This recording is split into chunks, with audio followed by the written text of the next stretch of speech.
Bendiciones. Dios me los bendiga grandemente. Estimado oyente, en este programa estaremos estudiando acerca de la persistencia que provoca la bendición de Dios, que forma parte de la serie del discernimiento espiritual y su utilidad para la vida. Esperamos que pueda escuchar esta enseñanza completa para su aplicación. En el libro de Job, contenido en el Antiguo Testamento, encontramos en el capítulo 17, versículo 9, y leemos ahí lo siguiente: No obstante, ¿proseguirá el justo su camino? El hombre que es justo ante Dios tiene un camino propio. No es el camino de la carne, ni tampoco es el camino del mundo. Es un camino que el mandato divino le ha señalado, y se encamina y se camina por fe. Es la calzada del Rey de la Santidad, y el impío no transitará por ella. Solo los que son rescatados por el Señor caminarán por esa calzada, y estos descubrirán que es un sendero de separación del mundo. Una vez que se ha entrado en el camino de la vida, el peregrino cristiano debe perseverar en él o perecer, pues así ha dicho el Señor: y si retrocediere, no agradará a mi alma. La perseverancia es el camino de fe, y santidad es una necesidad del cristiano, pues solamente el que persevere hasta el fin, éste será salvo. Estamos en los últimos tiempos. ¿Y qué es lo que vamos a continuar observando en estos tiempos? Que son principios de dolores y de situaciones difíciles que conllevan al final de estos tiempos en la gran tribulación. Leemos lo que dice el Evangelio de San Mateo en el capítulo 24, versículo del 13 al 14. Y Jesús, hablando en el Monte de los Olivos sentados, explica lo siguiente a los discípulos. Y ellos se acercaron a él y le dijeron: Dinos, ¿cuándo serán estas cosas y qué señales habrá de tu venida y del fin del siglo? Respondiendo Jesús les dijo: Mirad que nadie os engañe, porque vendrán muchos en mi nombre diciendo: Yo soy el Cristo, y a muchos engañarán. Y oiréis de guerras y rumores de guerras. Mirad que no os turbéis, porque es necesario que todo esto acontezca, pero aún no es el fin, porque se levantará nación contra nación, y reino contra reino, y habrá pestes y hambres y terremotos en diferentes lugares. Y todo esto será el principio de dolores.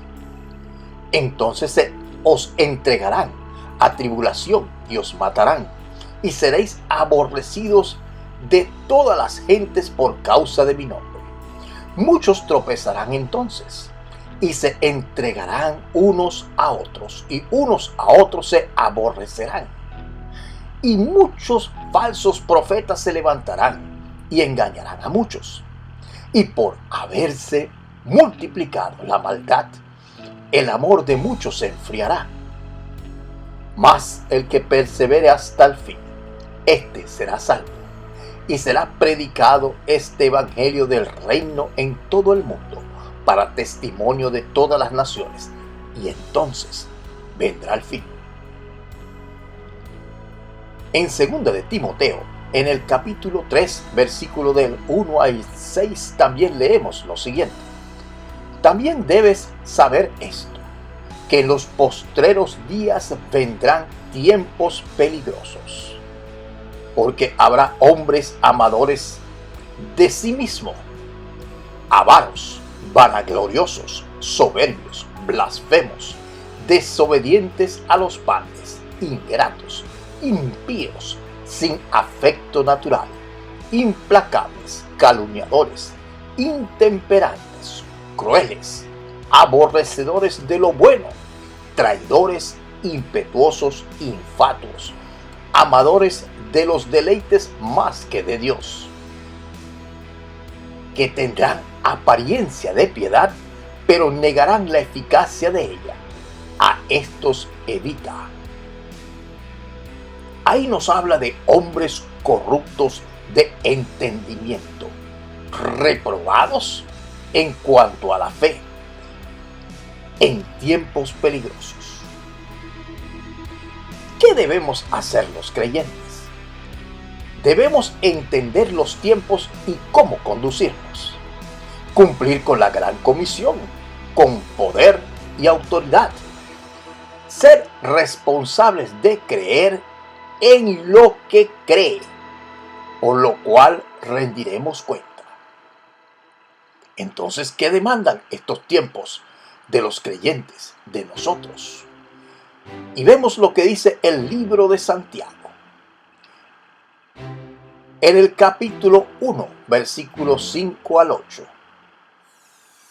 Y leemos: y si alguno de vosotros tiene falta de sabiduría, pídala a Dios, el cual da a todos abundantemente y sin reproche, y le será dada. Pero pida con fe, no dudando nada, porque el que duda es semejante a la onda del mar, que es arrastrada por el viento y echada de una parte a otra. No piense, pues, quien tal haga, que recibirá cosa alguna del Señor. El hombre de doble ánimo es inconstante en todos sus caminos. Entonces, ¿qué vemos acá que resalta en este pasaje de la palabra? Que hay que dejar el doble ánimo, el coqueteo con el mundo, el coqueteo con el pecado, y pedir sabiduría, mucha sabiduría, en gran cantidad, para entender los tiempos y cómo conducirnos. En 2 de Timoteo, en el capítulo 3, versículos del 14 al 17, igualmente leemos lo siguiente: pero persiste tú en lo que has aprendido y te persuadiste, sabiendo de quién has aprendido y que desde la niñez has sabido las sagradas escrituras, las cuales te pueden hacer sabio para la salvación por la fe que es en Cristo Jesús. ¿Y por qué? Porque toda escritura es inspirada por Dios y útil para enseñar, para redarguir, para corregir, para instruir en justicia, a fin de que el hombre de Dios sea perfecto, enteramente preparado para toda buena obra. Volvemos al Evangelio de San Mateo, al capítulo 24, y leemos específicamente el versículo 13, donde establece: mas el que persevere hasta el fin, ese será salvo. Perseverar es igual a perdurar, mantenerse, permanecer, persistir, proseguir, continuar, empeñarse, insistir, resistir, obstinarse en mantener lo obtenido. Cambiemos la palabra persevere por persista y podemos verlo de otra perspectiva, que dice: más el que persista hasta el fin, ese será salvo. El triunfo del cristiano sobre la adversidad se basa en la persistencia. ¿Qué es la persistencia?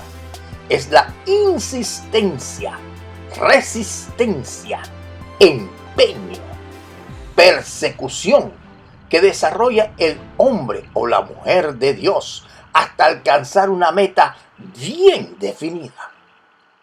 Ejemplos que podemos ver: si usted está estudiando alguna carrera universitaria y usted se va a graduar de arquitecto, tendrá que estudiar todo aquello que tenga que ver hasta el final y presentar todos los trabajos necesarios para graduarse. Eso es insistencia, persistencia igual que el ingeniero, el abogado, el médico.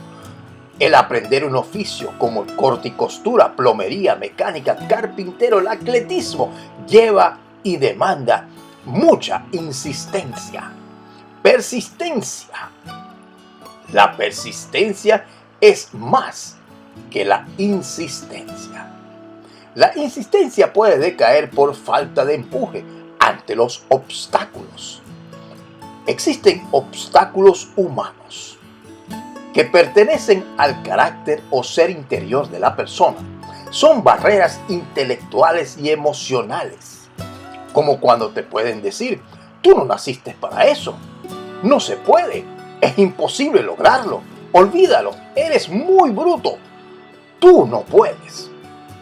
Estas barreras forman lo que llaman barreras en tu mente, fortalezas en tu mente. Fortalezas que impiden el desarrollo de nuestro carácter y ser interior. Existen igualmente obstáculos espirituales, los cuales se pueden traducir como cuando te dicen: tú no eres santo, te falta unción, Dios no te va a respaldar, tú no tienes suficiente fe, estás solo. Y este tipo de barreras han acompañado durante casi toda la vida espiritual de muchos creyentes y le han puesto cualquier cantidad de obstáculos en su vida y no logran ninguna meta espiritual por sentirse inferiores a todo aquello que quieren realizar para la obra de Dios. La persistencia es antes del perseverar. Se persevera para conservar lo obtenido. ¿En qué debería perseverar el cristiano de hoy día? En primer lugar, en su salvación con temor y temblor. En no perder los dones que Dios le ha dado por el precioso Espíritu Santo. Mantenerse firme ante el pecado. En la fe, puestos los ojos en Jesús y en las promesas de Dios que nos ha dado en su palabra. Y finalmente, hay que perseverar en camino de santidad. Ahora bien, ¿es difícil perseverar? Sí, es difícil. ¿Es fácil fallar? Sí, es fácil fallar. ¿Por qué sucede esto? Porque tenemos dos enemigos.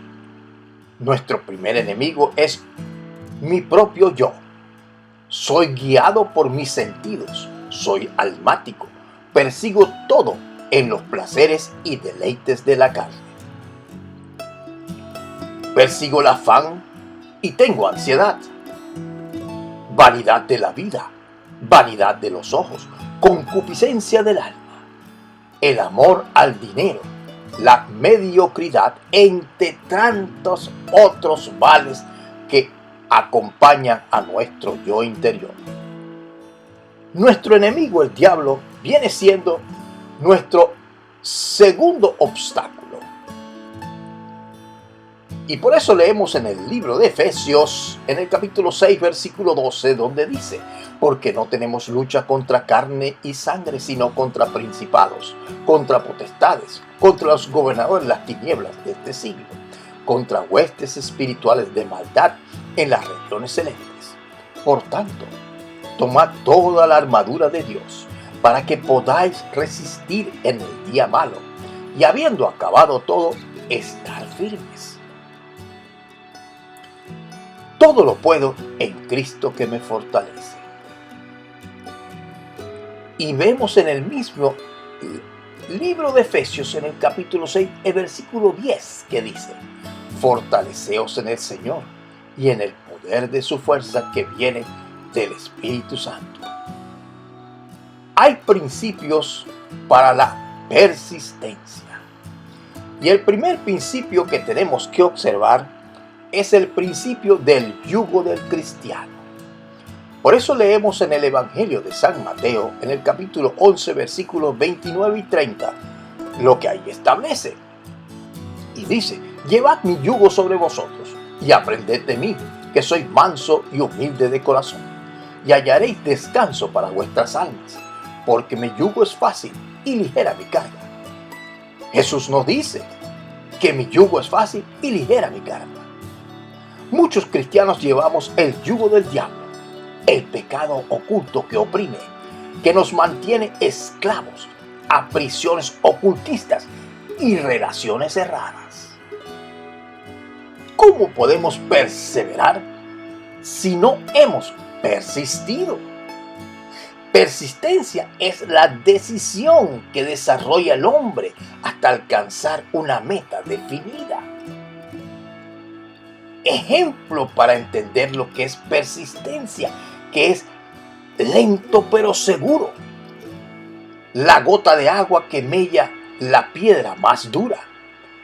Insistentemente cae la gota hasta que va perforando la piedra más dura que usted le pueda poner enfrente. Por los obstáculos que venzas se medirá tu valentía. Por el tiempo que resistas sin rendirte demostrarás tu perseverancia. Todos debemos persistir delante de Dios para alcanzar bendición en nuestras vidas.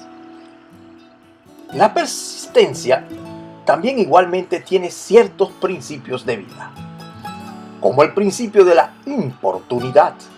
Eso lo vemos en el Evangelio de San Lucas en el capítulo 11, versículo del 5 al 8, donde nos dice: y les dijo también, ¿quién de vosotros que tenga un amigo va a él a medianoche y le dice: amigo, préstame 3 panes, porque un amigo mío ha venido a mí de viaje y no tengo que ponerle delante? Y aquel respondiendo desde adentro le dice: no me molestes, la puerta ya está cerrada y mis niños están conmigo en cama, no puedo levantarme y dártelos. Os digo que aunque no se levante a dárselos por ser su amigo, sin embargo por su importunidad se levantará y le dará todo lo que necesite. Entendemos que debe de existir una relación de importunidad o de amor de Dios hacia nosotros, que nos permita obtener lo que pedimos. Mi hija pequeña, Lisette, cuando era una bebé, se paraba de noche porque le daba mucha sed. Y venía y me decía: papi, tengo sed. Y me estaba yo dormido, 3 de la mañana, no podía con mi alma y decía: Lisette, ¿qué haces aquí? Pero finalmente me despertaba, iba a la cocina, la llevaba, le daba el vaso de agua y después la llevaba a acostarse en su cama nuevamente. Pero ¿por qué sucedía esto? Porque Lisette sabía que yo la amaba entrañablemente, que la amo entrañablemente, y por tanto podía venir a mí a cualquier hora y decirme: tengo sed, porque sabía que yo iba a responder basado en el amor de la importunidad. Igual que el amor que Dios nos tiene a cada uno de nosotros es un amor de importunidad, que podemos pararnos a las 3, 4 de la mañana a orar, a pedir, a clamar, a ayunar, a estar en la presencia del Señor. Y por esa importunidad del amor que Él nos tiene y del amor que nosotros le tenemos esa comunión recíproca. Existe también igualmente el principio de justicia divina. La viuda insiste, la viuda persiste que devengara justicia. Eso lo vemos en el Evangelio de San Lucas, en el capítulo 18, del versículo 1 al 7.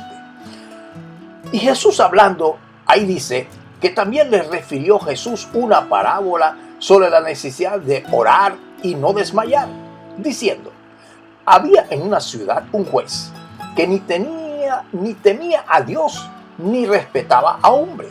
Había también en aquella ciudad una viuda, la cual venía a él diciendo: hazme justicia de mi adversario.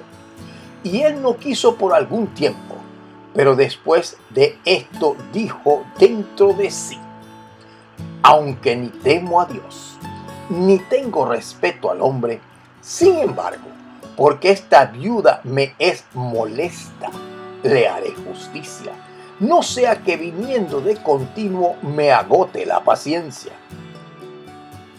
Y dijo el Señor: oíd lo que dijo el juez injusto. ¿Y acaso Dios no hará justicia a sus escogidos que claman a él día y noche? ¿Se tardará en responderles? Os digo que pronto les hará justicia. Pero cuando venga el Hijo del Hombre, ¿hallará fe en la tierra? Insistencia crea una cierta clase de compromiso. Hay gente que es importuna, es decir, que insiste e insiste. El tema es con qué espíritu insiste. Porque Satanás es el más perseverante de todos. Si él cree que te puede hacer caer por algún lado, no te quepa la menor duda que vendrá una y otra vez, golpeará y golpeará. ¿Sabes cuál es tu debilidad por la cual el diablo te golpea constantemente? ¿Cuánto insistió la viuda? No lo dice. ¿Pero qué dijo el juez? Y él no quiso por algún tiempo. Respuesta: ¿y acaso Dios no hará justicia a sus escogidos que claman a él día y noche? ¿Se tardará en responderles? Os digo que pronto les hará justicia. Y agrega: y hallará fe en la tierra. Dios quiere encontrar hombres y mujeres que tengan el Espíritu Santo en sus corazones, obediencia ciega, incondicional, entendimiento de lo que me conviene, creerle a Dios, confiar en Dios, descansar en el Señor. En el libro de Hebreos, en el capítulo 11, versículo 6, dice: pero sin fe es imposible agradar a Dios, porque es necesario que el que se acerca a Dios crea que le hay y que es galardonador de los que le buscan. Se habla de fe, certeza de lo que se espera y convicción de lo que no se ve. Todo en el reino de Dios comienza de adentro hacia afuera, en el interior del hombre. Lo que conocemos de logos, a rema, para justicia. Creí, por lo cual hablé. Y aquí viene la máxima de experiencia de este que le está hablando, Ricardo Achón. En el Evangelio de San Mateo, en el capítulo 13, versículo 23, leemos acerca de la buena tierra. Y vemos ahí lo que nos dice: mas el que fue sembrado en buena tierra, este es el que oye y atiende la palabra y da fruto. Produce a 100, a 60, a 30 por uno. Igualmente en Romanos 10, versículo 17 dice: y así que la fe es por el oír y el oír la palabra de Dios.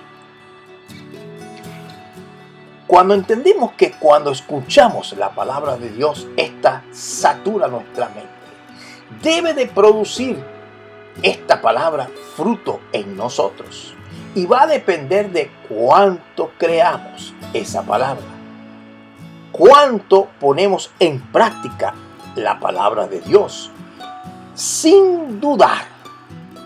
Cuando usted no duda de lo que Dios dice, porque lo cree y lo cree y lo cree, entonces en aquel momento esa palabra de Dios viene a ser respaldada por Dios mismo y se cumple en nosotros.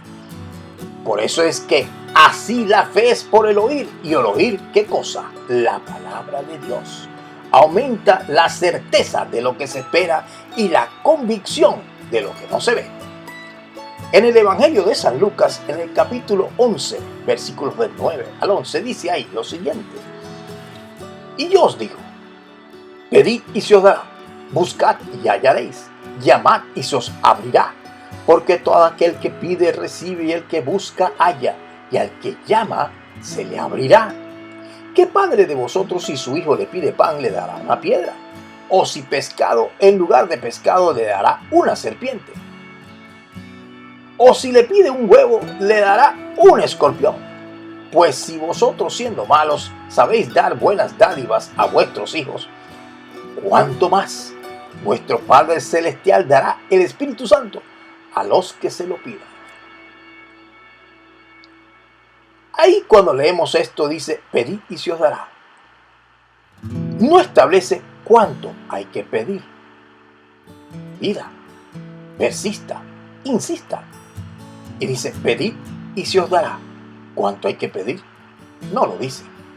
Buscad y hallaréis. ¿Cuánto hay que buscar el reino de Dios y su justicia primero? Para que todas las cosas de Dios sean añadidas a nuestra vida. Como establece el Evangelio de San Mateo en el capítulo 6, versículo 33. Igualmente dice, llamad y se os abrirá. ¿Cuánto hay que llamar?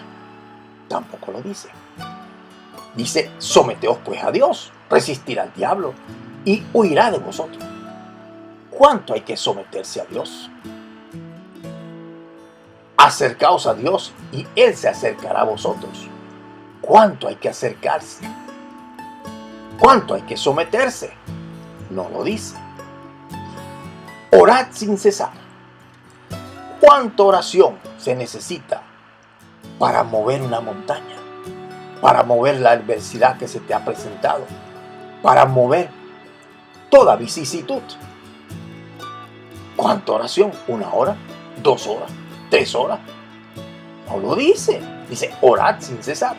Clama a mí y yo te responderé, dice el Señor, y te mostraré cosas grandes y ocultas que tú no conoces. ¿Cuánto hay que clamar? Tampoco lo dice. Cree en el Señor Jesucristo y serás salvo tú y tu casa. ¿Cuánto hay que creer? Esfuérzate y sé valiente. No dice cuánto esfuerzo. Velad y orad para que no entréis en tentación. ¿Cuánto hay que velar y orar para no entrar en tentación? Tampoco lo dice. Este género de demonios solo sale con ayuno y oración. ¿Cuánto ayuno y cuánta oración se necesita? Amad a vuestros enemigos. No dice cuánto hay que amar al enemigo. Dice, amadlo. Haced bien a los que os aborrecen. ¿Cuánto bien hay que hacerle a todo aquel que me aborrece? No lo dice. Bendecid a los que os maldicen. ¿Cuántas veces debo de bendecir al que me maldice? Tampoco lo dice.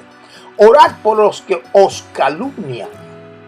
¿Cuánta oración se necesita para esto? No lo dice. El que te pida, dale.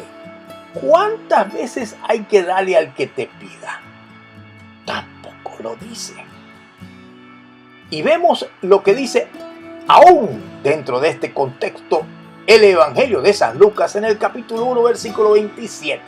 Y dice, a vosotros que oís, refiriéndose a nosotros, os digo, amad a vuestros enemigos, haced bien a los que os aborrecen, bendecid a los que os maldicen, orad por los que os calumnian. Al que te hiera en una mejilla, preséntale también la otra, y al que te quite la capa, ni aún entrégale, y no le niegues la túnica. Y cualquiera que te pide, dale, y al que tome lo que es tuyo, no pidas que te lo devuelva. Y como quieras que hagan los hombres con vosotros, así también haced vosotros con ellos. No dice cuánto hay que hacer todas estas cosas. Lo importante es esto, que debes de hacer algo. Y ese algo debe ser hecho por ti primero. En el libro de Daniel, Antiguo Testamento, capítulo 10, versículo 2 y 13, dice que Daniel oró por 21 días y obtuvo respuesta a su petición. Daniel hizo algo, se puso en oración 21 días y obtuvo respuesta. No se echó hacia atrás el día 18 o el día 19 o el mismo día 21 en la mañana. Hubiese hecho eso y no hubiera obtenido respuesta. Naamán el sirio se tuvo que sumergir 7 veces en el Jordán para ser sanado. Si se hubiera echado hacia atrás en el momento después de sumergirse la 6ª vez y dice, no me sano, imposible, no hubiera llegado la vez 7 o la 7ª vez y no se hubiese sanado. Los apóstoles en el aposento alto recibieron órdenes de parte de Jesucristo de reunirse y se reunieron 50 días hasta el día de Pentecostés. De lo contrario, no hubiesen sido bautizados con el Espíritu Santo.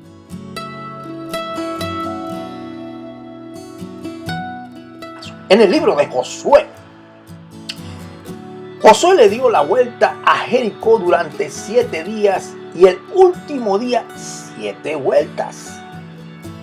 Se veía como absurdo darle vueltas a toda una ciudad amurallada, pero finalmente, en obediencia y pasando cualquier límite humano, dando las 7 vueltas, sucedió la bendición. El libro de Malaquías, en el capítulo 3, versículo 10, dice: traed todos los días al alfolí y hay alimento en mi casa. Y probadme ahora en esto, dice Jehová de los ejércitos, si no os abriré las ventanas de los cielos y derramaré sobre vosotros bendición hasta que sobreabunde. Hay que traer los diezmos y ofrendas al alfolí para que haya primero alimento en la casa de Dios. Debemos persistir para obtener y perseverar sobre lo obtenido. Por lo tanto, debemos de hacer algo nosotros primero. Y aquí hay unas máximas de experiencia. Debes de orar y orar y orar hasta que ores. Hasta que ores. Debes ayunar y ayunar y ayunar hasta que ayunes. Debes de leer y leer y leer la palabra hasta que la leas y se forme en ti. Debes interceder, interceder e interceder hasta que intercedas. Debes congregarte y congregarte y congregarte hasta que te congregues. Debes clamar, clamar y clamar hasta que clames. Debes buscar y buscar y buscar el reino de Dios y su justicia primero. Y entonces todas las cosas vendrán por añadidura. Jesús, Moisés, Josué, Elías comenzaron su ministerio con ayuno y oración. Todo lo que pidas en oración, en el poderoso nombre de Jesús y conforme a la voluntad de Dios y a sus promesas, te será dado a su tiempo perfecto de parte de Dios. Acuérdense que debemos de guardar nuestra salvación con temor y temblor y correr la carrera de la salvación. No vaya a ser que seamos descalificados. Estimado oyente, en estos tiempos difíciles, apocalípticos, en los cuales vamos a estar escuchando de toda clase de mala noticia, de malas situaciones y situaciones que nos van a afectar directamente a nosotros, a nuestros familiares, a todo lo que poseemos. Son tiempos de persistir para encontrar la bendición delante de la presencia de Dios. ¿Cuánto hay que orar? ¿Cuánto hay que ayunar? ¿Cuánto hay que buscar de Dios? No lo dice. Hágalo. Habló para ustedes el doctor Ricardo Achón.